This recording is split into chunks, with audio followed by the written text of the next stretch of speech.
Akkam jirtu kabajamtoota hordoftoota Birraa Barii Miidiyaa kun sagantaa gungumaati. Sagantaa gungumaa keenyaan har'as akkuma barame qabxiilee ijoo fi haala yeroo irratti marii taasisuudhaaf waahila kiyyaas Dureessaa Jabaa wajjin asitti argamee jira. Hanga dhuma sagantaa keenyaatti akka nu wajjin turtan kabajaadhaan isin gaafanna. Tole ka Dureessaa hadha mariin qabxii nuti irratti mari'annu akkuma tanaan durallee kaasaa turre weerara finxaaleeyyii Amaaraatii fi humnoonni mootummaa qindoominaan miidhaa uummata keenya Wallaggaa Bahaatii fi akkasumas Horroo Guduruu Wallaggaa irratti raawwataa jiran irratti marii taasifna. Qabxii lammataa irratti immoo marii biyyoolessaatii fi marii biyyoolessaa kana wajjin wal qabatee hidhamtoonni siyaasaa Jawaar Mohammad dabalatee hidhaa irraa gadi dhiifamu ololli jedhus deemaa ture. Tanaan durallee kaasnee turre. Faallaa kanaa immoo yeroo kanatti maatii isaa akkasumas maatii qabsaa'otaa kan Jawaar Mohammad dabalatee doorsisnii fi hidhaan akkasumas saamichi garaagaraa hammaatee jira. Kana wajjin wal qabatee qabxii kanneen lamaan kaasneeti marii keenya itti fufna jechuudha. Mee jalqaba irratti weerarri finxaaleeyyii Amaaraatii fi humnoota mootummaatiin qindoominaan uummata keenya Wallagga Bahaa fi Horroo Guduruu Wallaggaa irratti raawwataa jiru babal'achee itti fufutu jira. Inumaa tan duraa caalaa babal'atee aanolee baay'ee hammachuutti jira. Kanaaf wanti kun garamitti deemaa jira jennee ilaaluu dandeenya.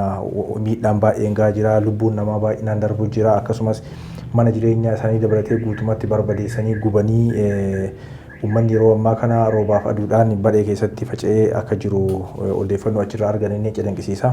Kanaaf wanti kun garamitti deemaa jira, maali ergamni isa duuba jiru wanta jedhu irratti mee yaada kan kee kaasiitii irratti mari'anna jechuudha. Galatoomi. Armaan durallee waan kana irratti dubbannee jirrallee hedduu irraa jechuu yaalleerra. Finxaaleeyyiin Amaaraa kun humni isaanii maali? Humni isaanii humna mootummaa federaalaa akka ta'e ammoo walumaa galatti waan kana irra sirriitti dubbannee jirra. Wantoonni kaleessa ta'anis dheengadda gaafa dubbannu beekumsa mootummaa malee wanta achi keessatti irratti raawwatamu takka illee kan jirre. Akkuma isin jedhe warroonni daangaa san qubatan daangaa uummata keenyaa warroonni qubatan warroonni saba biraa ta'an saba Amaaraa ta'anii warroonni kunniin guutumaan guutuutti warra hidhannaa guutuu qabanidha. Warra mootummaan gargaaramanidha. Warra mootummaa lamaaniinuu gargaaraman baay'ee mootummaa federaalaatii fi mootummaa Amaaraatiin jechuudha.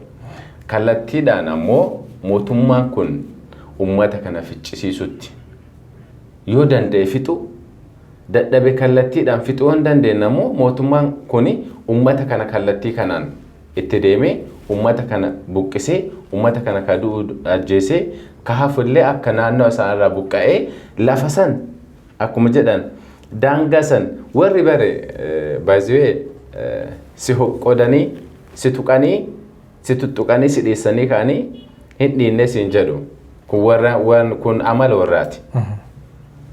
Si galee kun amala warraati.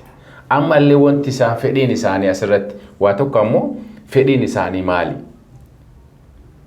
Dhugaa ammoo kaleessallee bahanii dubbatanii jiru daangaa sanii miti Wallagga guutuu irratti olaantummaa ni mudhifnas ni qabannas jedhanii jiru. Wallagga guutuu irratti daangaa ammaan tana laakkaa jiru kana dhiisi. Daangaa kan osoo laakkaa'ini dura dubbatanii jiru isaanuu. Gaafa baay'ee wanti wayii gaafa ati diqqeennatti hin qabne gaafa guddate muka dabee guddate deebisuu hin dandeettu gaafa inni guddate. Gaafa inni diqqaa qajeelchitee hiita. Qajeelaa guddata gaafa san. Wanti kun duruma mootummaan federaalaa waan kana qindeessee qindoominaan itti deemee waan jiruuf qophii gahaa waan godhanii jiraniif. Uummata sanirraa kaan irraa fuudhanii kaan itti waan uwwisaniif. Kaan irraa mulqanii kaan waan ulfeessaniif. Wanti biraan jiru naannoo asirratti wanti nutti mul'atu kabiraallee hin jiru. Sirraa mulqanii natti uwwisanii. Si salphisanii na guddisan. Wanti deemaa jiraniin olaantummaa saba kanaa guddisu. Lafa kana hin fudhannaa olaantummaa keenyas hin garsiifnaa jedhanii jiru. Olaantummaa garsiisaa jiru. Eenyuun ka'eeti? Eenyuun fudhateeti? Mootummaa federaalaatiin. Kanaaf uummata keenyarraa buqqisanii, uummata keenyarraa kaasanii, uummata keenyarraa mulqanii warratti uwwisan. Uummata keenya salphisanii isaan ulfeessan saba tokko qaqqabanii saba tokko ol qabuudha. Kanaaf mootummaan federaalaa akka federaalaatti amma federaalizimiin biyya san keessatti hin jira jedhee yaadan hin jiru nabe. Akka hin jirrellee waan argaa jirruuf. Federaalizimiin badee faashizimiidha yeroon kun. Yeroo federaalizimaa keessaa baanee jira. Federaalizimii irraanfadhu. Federaalizimiin saba tokkoof fute federaalizimiin jiruuf saba tokkoof ta'ee jira. Ijaarsi seeraa biyyattii san keessa jirtu saba takkaaf fute saba tokkoof guutumaan guutuutti ta'ee jira. Maaliif kaan irraa mulqanii kaan irraa uwwisa argaa jirra kaa. Kaan irraa fuudhanii kaan lolee jira. Kaan irraa fuudhanii kaan ajjeesoo jedhan argaa waan jirruuf. Federaalizimiin akkanaa kun ammoo hin jira. Garuu federaalizimiin sunaan biyyattii san keessatti federaalizimiin jira waan jettee hin jiru. Federaalizimiin miti jijjiiramii faashizimii ta'ee jira wantichi waan ta'eef. Kanaafi wanti beekamtii mootummaatiin ta'amaa waan jiru waan ta'eef ummanni keenya daangaa san irratti maal ta'uu qabaa jedhan mootummaa akka hin qabne hoggansa akka hin qabne beekee ummannummaan keenya kun ummanni ka'ee ummanni ofirraa dhogguu ni danda'a. Gaafa waliin dhaabbate ammoo. Ati gaafa kophaa kan kee dhaabbattuuf gaafa nama waliin dhaabbattu ati tokko miti. Gaafa nama wajjin jirtu humna qabda. Gaafa kophaa kan keetti kophaa si baasanis nyaatu. Kanaaf ummanni daangaa saniiti miti Oromoon akka Oromootitti ammoo Oromoon akka Oromootitti boru waan isa eeggatuuf kun. Daangaa san qofaa miti boru kun babadhataa dhufeeti Wallagga irra darbee waan dhufuuf ummanni kanarratti dammaquu danda'u qaba. Mootummaa warri finxaaleeyyiin Amaaraa kun humna eenyutiin deemaa jiru dhaamsa eenyu raawwataa jiru seera miliinikii gad fidu deemu bal. Miliinik akkasiin gad dhufee shawaa qabate shawarraa Finfinnee seene miti warris adeemsi isaanii kanu. Kanaafi wanti sun wanni eebjuu warraa sun raawwatamuu deema. Hamma wayitiin garuu fiixaan bahu malee raawwatamuu deema raawwatamaa waan jiruuf. Sigalee kanaafi mootummaanis ummata keenya ajjeesaa jira. Warri nafxanyaanis ummata keenya ajjeesaa jira. Kanaafi mootummaaf ummata san gargar baaftee wanta ilaaltuun hin jiru. Afaan mootummaati humna mootummaati mootummatti ajjeesaa jira. Mootummatti nutti gadi bobbaase malee warri humna isaaniitiin dhufanii ummata keenya buqqisuun ajjeesuun loon isaanii saamuun qabeenya isaanii saamuun hin danda'an inu. Kuni humna mootummaati afaan mootummaati mootummaa qindeessee humna mootummaa waliin qindaa'anii dhufaniiti waan kana dalagaa jiru. Okay. Kuni waan bareeda qabxii bareeda kaastee sirriidha. Weerarri finxaalii Amaaraa kuni erga jalqabee akkuma ammatti jettee kichuutti yookaan immoo yeroo inni jalqabarra jiru san irratti xiyyeeffannaa itti kennuu dhabuun yeroo ammaa kanatti babal'atee akkuma kaasni aanaalee baay'ee aanaalee godina Wallagga bahaa kanaa fi Horroo Guduruu Wallaggaa hedduu isaa amma akka beeta yeroo tokko dura gara jalqabaa irratti dhoksaadhaan nama faajjeesanii maal waan akka diraamaa waan akkasii dalagsiisanii uummata walirratti kakaasaa turanii. By the way uummanni kun uummata daangaarra jiru qofa osoo hin taane qubattoota baay'ee wanta kan wanti rakkoo uumaa jiru. Hiyaadatta'ootee tana waggaa ji'a naannoo ji'a 7-8 dura dammaqaa mukan dhimma walitti bu'iinsa Gumuuzii fi uummata Amaaraa wajjin wal qabateeti waan inni jedhe uummanni keenya hidhatuu qabaa hidhatee ofirraa difeensi gochuu qabaa wayaada jedhu kaase akka sadarkaa oofishaalii akka mootummaatitti uummanni keenya hidhachuu qabaa yeroo jedhu immoo humni uf ijaaranii mootummaa illee duubaa deeggarsa akkuma ammatti kaase deeggarsa godhanii fi hidhachiisanii akka isaan ofirraa dhaanii fi ofirraa dhaa'u miti ammoo uummata qofatti hidhanii uummanni akka ofirraa dhaa'u qofaa miti qaama biraattu hidhatee duubaan warra kana waliin warra kana fakkaatee seenee dhaa'utti jira uummata kana qofaa miti. Namoonni sooshaal miidiyaa kanarratti wacan keessaa nafxanyoonni jechuudha ilmaan nafxanyoota biyya alaa keessa ta'anii propagaandaa garaagaraa hafarsaa turan ifatti dubbachaa turan. Seenaa abbaa keenya seenaa abbootii keenyaa ni deebisna. Oromoon Oromummaa kaartammaan Oromiyaa jedhuu fi Oromiyaa wanti jedhamu jiraachuu yoo barbaachise Shawaa fi Wallaggaan gadhiisanii haa baanii. Waan akkasii kana olola kaasaa turan jechuudha.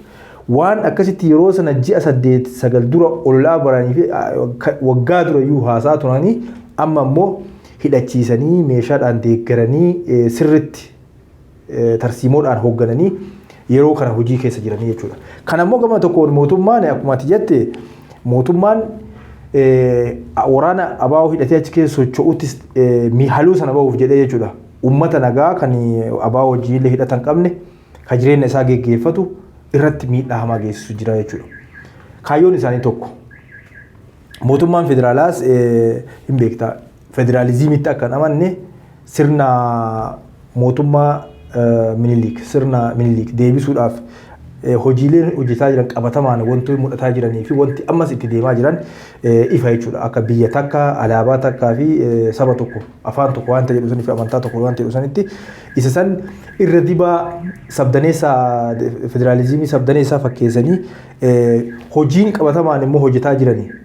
Irra dibaa afaaniin irra dibanii jelaan qabatamaan hojiin isaan baajata itti ramadanii humna namaa ijaaranii isaa irratti bobbaasanii hojjechaa jiran waan kana lafa jala dadhabsiisanii diiguudha. Diiganii akka olaantummaan saba Amaaraa qofti keessatti Itoophiyaa sana keessatti akka dagagtu. Maaliif intarastiin kun kan mootummaati. Fedhii mootummaati. Fedhii mootummaa naannoo Amaaraa qofa osoo hin taane fedhii mootummaa naannoo Amaaraa ka'umsa godhatanii karaa sanaan aangoo isaanii dheereffachuudhaaf immoo sirna sanitti illee ofii isaanii illee waan amananiif sirna Minilik deebisuu illee waan itti amananii fi abdii irraa qabaniif gocha kan raawwachuu jiranii jechuudha. Amma ummata kana nundee garuu jedhaniitiin kan akkasitti hiraarsaa jiran jechuudha. Nundee garuu waraana abaa'oo deeggaraa, waraana abaa'oo nyaachisaa, abaa'oon achi keessa socho'aa, isaantu abaa'oo daddabarsaa, isaantu qubsiisaa, isaantu nyaachisaa waan jedhuuni ummata hiyyeessa ofiifuu nyaatee waan bulu hin qabne, bosona keessa jiraatu, mana gahaa hin qabne, roobaa fi aduu keessa jiraatu ummata san shiftaa Amaaraa itti bobbaasanii qaama hidhachiisanii isaan irraa immoo maanni osoo qottoon hin hafin irraa hiikanii ummata nagaa. Amma suuraaleen kaleef dheengadda sooshaal miidiyaa irra deemaa jiran yoo agarte waan baay'ee garaa nama nyaatu kan miidiyaaleen Oromoo illee gabaasaa turan OMN fi akkasumas Oromiyaa 11 fada akkasumas BBS fada gabaasaa turan waan baay'ee garaa nama nyaatu jechuudha. Namni ona isaa yookaan immoo qe'ee isaa irraa gara dhaquun qabuuf achi dhaabatee achi mul'ata malee manni isaa guutumatti hin jiru, midhaan isaa gubatee jalaa barbadaa'ee jira. Akkasumas immoo loon isaa waan inni qabu hunda isaa irraa ofittee jira shiftoonni kunniin. Kanaaf haalli jiru baay'ee ulfaataadha waan ta'eef falli isaa hoo maal ta'uu qaba amma wanta kanarratti wanta irratti maaltu jira si fakkaatu barsiisa. Gaafuma dura Gumuziif warra Amaaraa daangaa irratti walitti bu'an. Actually akkuma isin jedhe warri daangaa irratti nama walitti bu'a. Daangaa sirraa dhiibu waan jaalataniif. Lafa isaanii kan taane lafa kenna jechuu waan jaalataniif. Wanti kun ammoo akkuma isin jedhe waan addaati miti. Waan bubbuleetu adda bahe. Waan turetu adda ol baheeti guddatee haga nagahaa jira. Dheengadda gaafa dasee irratti namtichaan tokko waa lallabaa ture. የአባቶቻችንን ታሪክ እንደግማለን የ50 ዓመት የአባቶቻችንን ታሪክ እንደግማለን ወሎን አስለቀቀን ወለጋ እንገባለን ጀደጀር ወሎን አስለቀቀን ወለጋ እንገባለን ወሎን ነምን ገዲስ ሲሰኒ ኦሮሞዳ ወለጋ ደመኒለ ኦሮሞ ገዲስ ሲሰኒ ለፈሰን እንመልሳለን የአባቶቻችንን ርስት እንመልሳለን ርስቲ ኢሳን ቀበንን በእኑ ገሩ አሞ ርስቲ ሰኒ ለፈቲሰን ፉደኔ ህንዴፈና የአባቶቻችንን ታሪክ እንደግማለን ርስቶቻችንን እናስመልሳለን ሜቢ ካርታ ከሚን በረከሚን አከ ለፍትሱን አማረ ጀላቴንቴ ወንቲኑን በእነ ወጅራቴን ቤኩ አሞ ለፈሰን እንደብፍና ርስታችንን እንመልሳለን እናስመልሳለን ሀገ ጀደንቲ ባህኒ ዳደታ ቱራኒ ቲቪ አማራቲኒ ሰኒራለ ደባረኒ አንድ ጉሙዝ አንድ አማራ በገደል ጀዳን አንድ ኦሮሞ አንድ አማራ በገደል አማቶ ኦሮሞ እንገላለን TV Amaratiin gabbahanii ifatti dubbataa ture. TV mootummaatiin kan mootummaan uummata eegaa jedhee itti uwwisee qabachi hidhachisiisee jiru qaamni sun qaamni akkas gabbahee dubbataa jiru.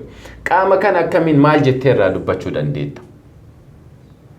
Bari warri waan biraa dhiisi warri haayikoppiidha bari. Haayikoppii ta'uu isaanii taammaan bayyanee gabbahee jechaa caalu afaan Amaaraatti jijjiiree jira bari.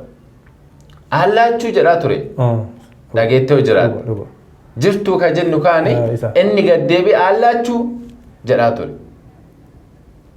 Warri waan ati dalagde sirratti dalaganii seenaa kan kee fudhachuu afaan kan kee dabsuu waan isaaniiti kun aadaa isaaniiti.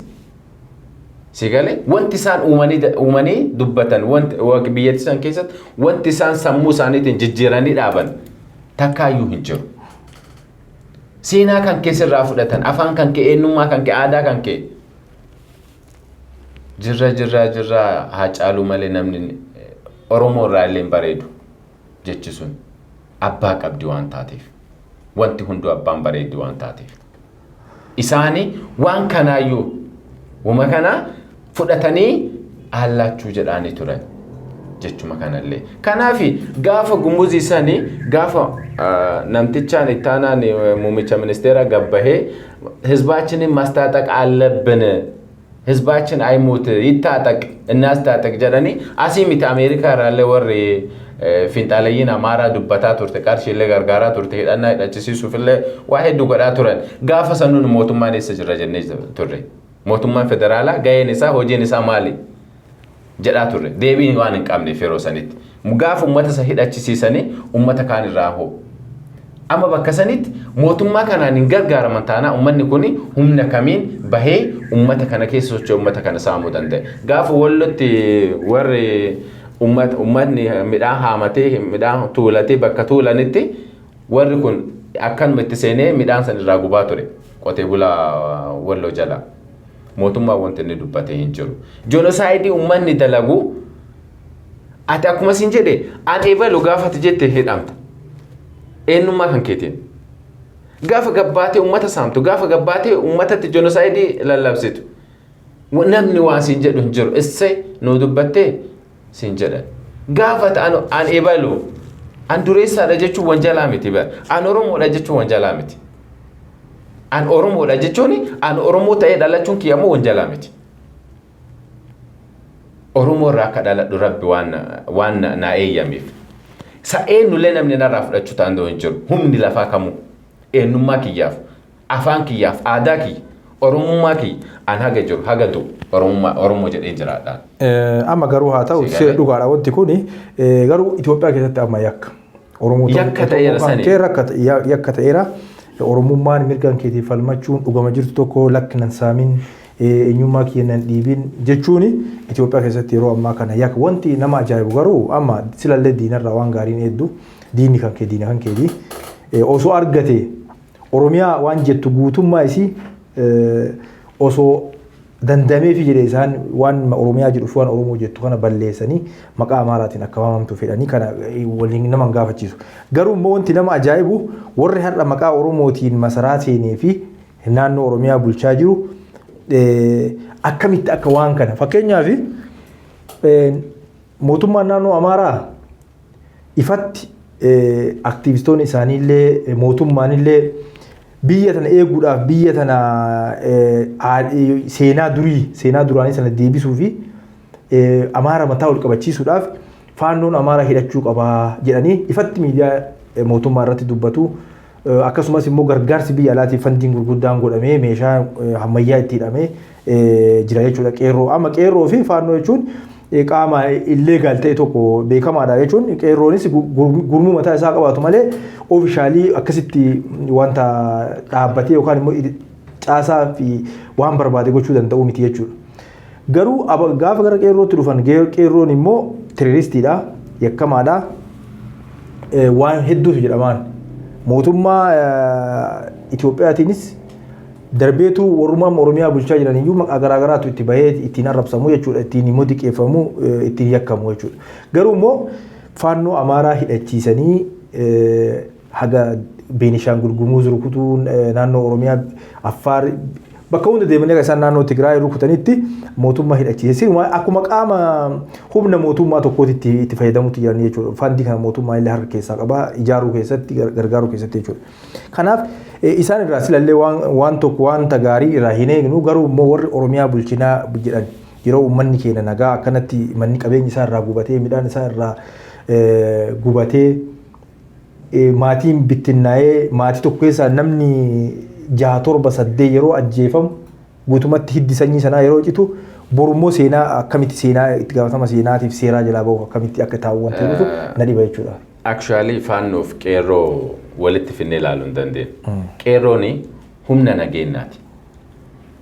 Humna nageenyaati humna badii walitti gituu hin danda'u. Humni kun humna badiiti. Humna badii ta'ee itti farrajamee waggaa 27 bosona keessa kan ture. Qeerrooni humna eenyummaaf mirga namummaatiif falmate malee humna masaaraa qabatee bosona seenee miti. Afaaniin magaalaa keessa dhaabbatee warra falmaa ture. Nafsi ofii dabarsee kennaa jechuudha. lafee isaaniitiin hadha mootummoonni kun warra mootummaa masaara mootummaa federaalaa keessa jiran lafee qeerrootiin gad dhufan lafee faannootiin miti. Faannoon bilisa hin baafne biyyattii san. Faannoon Tigree biyyatti hin galchine. Qeerroodha kana itti caccabee itti du'ee uummata san biyyatti galchee uummata kana teessoo kenneef. Garuu adda qeerroo yakkamu. Addamu qeerroodha mangaan. Isaan እነሱ ቅዱሳን ናቸው። ስለዚህ በቅዱሳን ሜዳ መጫወት አንችልም። ሜዳ ሳንሄድ ታባችሁ እንደንደኑ ነው አሞ ዮህን ገለፍታና ሀገሉፊ ቄሮ ፊፋኖ በከተኮ ትላሉ እንደንዳሙ ኢኑማዮ ቄሮኒ ብየቲ ሰኔፍ ገቲ ባሴ ጀራ ብየቲ ሰኔፍ ለፈ ጨጨበ ጀራ ዲጌ ጀራ ዱኤ ጀራ ድጉያ ተኮ ነምን በቶርባት ዳምኔ ጀራ ቄሮ ብልሱማ ከናፍጀች ብልሱማን ኮ ኡመት ኦሮሞ ቆፋፊ ሚተከታይ አደሙ ኑራ ገረገሌ ኑፍ አጀቻ ታይ ኢሳኔ ብልስተ ታይ ጀራ ለፊን ጆለ ኬና ፋኖን ከሌሳሞ ቴሮሪስት ዳጀዳሜ ወረ ሾሮር ኬሳ ጋሬ ሾሮር ኬሳ ነምኒ ቶኮ ካቱሬ አደጋባህኒ ቅዱስ ናቸው ይታጠቁ ቃሉ የሚመጣ ከእግዚአብሔር ዘንድ ነው ጀዳኒ ጀራኒ በርዛን ፋኖ ይምልም የሚመጣ ቃሉ ከእግዚአብሔር ዘንድ ነው ኤሳ ከነ ዱፌ ፈሞን ቤን ነው ቁርአን yoki መጽሐፍ ቅዱስ keessatti waan argine fane tole ka amma gara qabxii keenallee gara goolabaatti deemna maal jenna qabxii kana irra deddeebisnee kaannee jira dhugaadha dubbitu nama hin jadhisiisu akkuma maal jenna haga miidhaan sun dhaabbatinitti irraa dubbachuu dhaabullee hin dandeettu. Hin dandeettu barsiisa bakka kanatti waa siitu qaba. Mootummaan federaalaa Abiy Ahmad gurbaa haadha faarsu gurbaa isteeji argate hundatti haadha faarsu garuu gurbaa haadhaaf hin dararamne. Afaaniin faarsa malee onnee isaa keessa wanti haadhaan kan hin jirre nama arge keessa Abiy Ahmadiitan. Isteeji irratti namni guyyaa takka abbaa isaa maqaa dhahee hin beeku. Haadha isaa immoo guyyaa takka guyyaa inni irra dabaree guyyaa maqaa inni dhoofne hin jiru. Hawwota adda ajjeesisiisaa jiruuf haadhota adda gudeechisiisaa jiruuf inni gaafa haadha isaatiif hagas ka dirmatu ta'e gaafa dhugaa dharraa haadhaa hagas qabaatu ta'e hawwota adda du'aattu kanaafuu. Dhugaa namni kun afaaniin dubbata malee hojiin isaa hojii biraati. Haadhuma isaatiifuu miti haadha tiyyaaf haadha ormaatiif miti haadhuma isaatiif haga dararamu rabbi tokkocha beeka. Nama hawwatumaafuu bari isaa gahaadha Abiy Ahmad dhugaa diqqoo tokko sammuun isaatu fayyaa jira jettee shakkuufi gaafa makalaakaan Tigraay seenee Tigraay irratti waan hagasii geessanii dubartii hagasii gudeedanii hawwata hagasii gudeedanii ijoollee ganna 7 gudeedaa turanii gabbahii ቲቪዳን dubbatee jira miti. ሴቶቹ የተደፈሩት በወንድ ነው መከላከያ ግን የተደፈረ በጩቤ ነው ጀዴ ጀራ ከናፉ የእናቶች መደፈር የሴቶች መደፈር የእናቶች ማሞት የህፃን ልጅ ማሞት ለሱ ምንም አይደለም እሳፎ ማሚቲ ሲገለይ Kanaati namni kanumaaf amma jechuun ajjecha fi saamicha lafaa akkasumas qabeenya uummata hiyyeessaa barbaadaa jiru kanaafillee wanti bakka isa dhabsiise waan kanaan wal qabata jechuudha maaliif warri kun akkamitti sammuun isaanii nagaa ta'uu iyyuu haga nama shakkisiisuuti dantaan qabanii uummanni mee akka isaan jedhan san iyyuu mee shanee waliin hidhataa qabaatu uummata hiyyeessa humna hin qabne mana keessa albee gaarii tokko hin qabne yeroo itti qabeenya isaa itti shiftaa itti bobbaasanii jala barbadeessanii saamanii uummanni yeroo ammaa kana dhugatti waan baay'ee garaa nama nyaatu keessaa aanaalee akka giddaa ayyaana guutoo giddaa amuruu fi abee dongoroo aanaalee jira aanaalee gara wallagga bahaa kanaa fi keessa horoo guduruu kana keessa jiranitti yeroo kanatti uummanni dhugaa waan nama jibbisiisu keessa jira jechuudha waan baay'ee nama gaddisiisu keessa jira kanammoo mootummaan naannoo Oromiyaa illee karaa isaaniitiin ergaan tokko darbee jira dheengadda maal bulchaa godina wallaggaa tokkorraa yeroo inni OBN fi ibsa kennu laalee ture gadi xiqqeessanii miidhaa hagas geessanii fi qabeenya uummata hagas barbaadaysanii lubbuu namaa hagas badde sana gadi xiqqeessanii inumaayyuu finxaaleeyyii amaaraa tokkoon finxaaleeyyiin amaaraa kun amma waan isaan hin beekne miti waan humna isaaniitii ala jiru miti yookaan immoo riphee lolaa akka waraana kaawwanii mootummaarraa sappareetuuf godhee baasee waraanaa jiru miti. Waan caasaa mootummaa keessa jiru waan caasaa mootummaa deeggaraa jiru. Isa kana gadi xiqqeessanii finxaalii amaaraa tokko tokko fi inumaayyuu gumuustu akkas godhee jiru agartee humna warri amaaraa hin feene wajjin walitti as qabuu barbaadu walii yakkamaa gochuu barbaadu warra kana yakka warra kanaa dhoosuudhaa fi wanti warri kun raawwachaa jiru dhoosuudhaa fi gumuuzii wajjin qabe gumuuzii warra barri fixaa jiranii bara gumuuzii warra finxaalii amaaraatii fi faannoon amaaraa ifatti itti duulanii barbadeessaa jiran yeroo ammaa kana jechuudha kanaaf kanii wajjin wal qabsiisee salphisee ilaaluuf yaala amma waan tokko dhugaatti yoo dubbanne Oromoon kun gara laafummaan isaa hammeenya yookaan immoo miidhaa guddaa akka isarraan ga'e jechuudha. Amma Wallagga keessatti yoo fudhate ani hin beeka haga tokko jechuudha. Caasammaan bulchiinsaa Wallagga bahaa keessa jiru mataan isaa caasaa nafxanyootaati baay'een isaa. Dhugaa yoo dubbanne jechuudha. Afaan Oromoo beekanii afaan Oromoo haasanii hoogganaadha. Amma namichi tokko yeroo Ihaadigii keessatti Kidaanee nama jedhamu beeka bulchaa godina Wallaggaa. Nama hiddi isaa dhalata Tigree ta'e kan immoo Wallaggaan akkanatti naannessaa ture jechuudha. Ammas namoonni Oromoodhaaf hadooduu dadhabanii ati yoo akkuma sila kaasne yoo ati mirga keetii falmate uummanni kun maaluma ta'utti atuu shan isin jedhan shan wajjin soosii qabsiisan. Uummanni nagaa uummanni quuqama qabuu fi hooggantoonni quuqama achi keessa akka isaan hin dubbanne kanaan sakaalan. Isaan immoo keessatti immoo ergama Baardaar irraa itti kennamu, ergama Masaraa irraa itti kennamu, Daanelee Kibrat fa'a itti kennan. Kana raawwachuu jiran jechuudha bulchaa sadarkaa bulchaa godinaatii fi sadarkaa bulchitoota aanaatiitu jechuudha. Waan kana miidhaa uummata isaa inni ragaa jira. Mee abaawoon mee waan fedhe haa godhu dhufee uummata miti uummanni achi jiru sun lafa isaa irra jira qabeenya isaa irra jira. Abaawoon itti dhufe sana yoo fedhan dhaqanii abaawoo sana dhahanii keessaa baasanii yoo danda'an uummata sanaa fi nageenya isaanii mirkaneessuudha malee uummata sana immoo mufii sanaan bifa itti gaafatamummaa hin qabneen shiftaa akkasitti hidhachiisanii itti bobbaasanii kaayyoom isaanii sana kaayyooma amaaraa kaayyooma sirna naftanyaa sana immoo galmaan ga'u saamicha lafa Oromoo balleessuu akkuma jedhan sanni Shawaa Wallaggaa fi Walloon keessaa Oromoon uumaan qabu akka jedhan san isa galmaan ga'uudhaaf hojjechaa jiranii warri Oromiyaa bulchaa jiru cadhisee ilaaluu borummoo seenaan isaan gaafata. Mee kana amma kutaa kana kanumaan xumurreeti qabxii itti aanu immoo kutaa lammataa keessatti walitti deebinaa dhaggeeffattoonni keenya hanga ammaatitti qalbiidhaan hordofuu keessanii fi guddisnee isin galateeffannaa kutaa keenya lammataatiin walitti adeemnutti qophiilee BBM biroo wajjin turtii gaarii isin jenna fayyaa ta'a.